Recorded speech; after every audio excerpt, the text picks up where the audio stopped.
Vous avez des rêves, des vrais, pas des fantasmes vagues, des visions précises de ce que votre vie pourrait être. Vous vous voyez réussir. Vous imaginez la version de vous qui a tout accompli. Et pourtant, vous n'avancez pas. Pas vraiment. Chaque jour recommence comme le précédent. Et quelque part, au fond, vous commencez à vous demander si vous êtes fait pour autre chose. Ce que vous allez entendre dans les prochaines minutes, ce n'est pas une leçon de motivation. C'est une explication. Une vraie. Partie 1. Tu n'es pas seul, et ce n'est pas ta faute.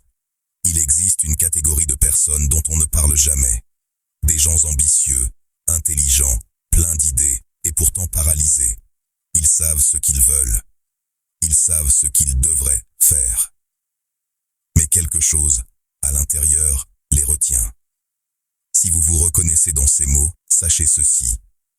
Vous n'êtes pas paresseux. Vous n'êtes pas faible.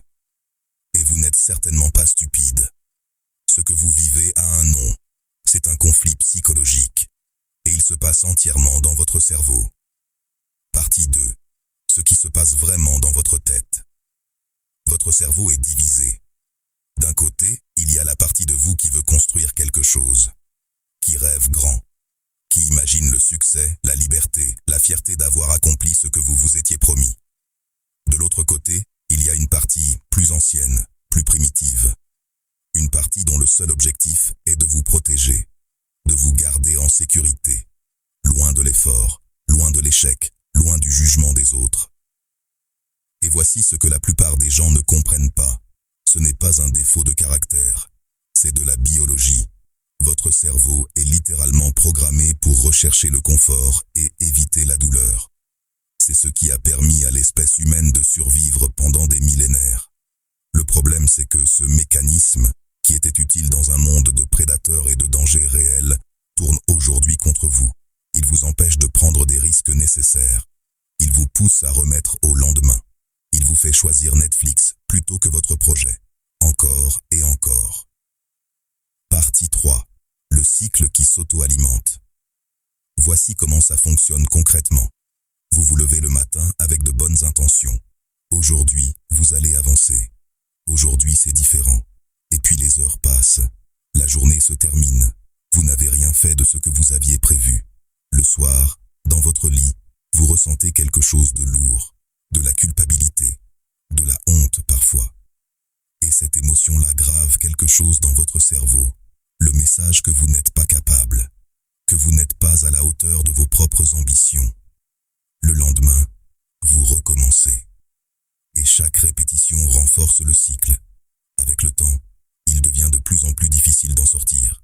Non pas parce que vous devenez plus faible, mais parce que le schéma devient de plus en plus profond.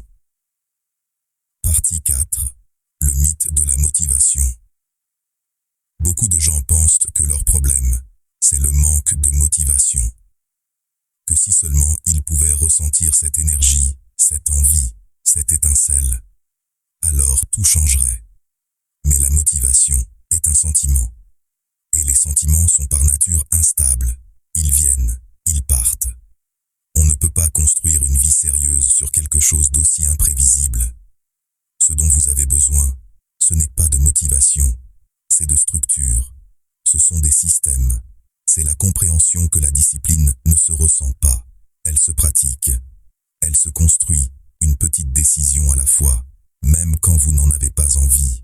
Surtout quand vous n'en avez pas envie. Partie 5.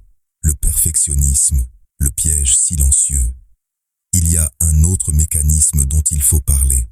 Celui que les gens confondent souvent avec de l'exigence, avec des hauts standards, avec de la rigueur. Le perfectionnisme. Vous attendez d'avoir le plan parfait. Vous attendez de vous sentir prêt. Vous attendez que les conditions soient idéales. Et vous attendez encore. Mais la perfection ne vient jamais. La préparation parfaite n'existe pas. Et pendant que vous attendez, le temps passe.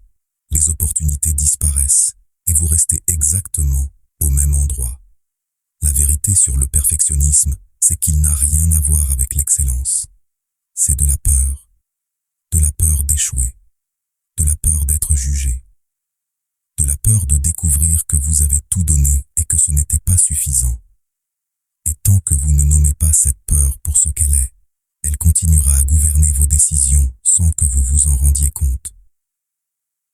ce que je viens de vous décrire, le conflit intérieur, le cycle de culpabilité, le mythe de la motivation, le perfectionnisme, tout ça peut changer, pas du jour au lendemain, mais ça peut changer, parce que tout ce qui a été construit peut être reconstruit différemment.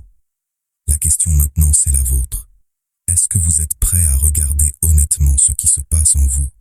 Et est-ce que vous êtes prêt à faire quelque chose? Si cette vidéo vous a parlé, abonnez-vous, la suite arrive.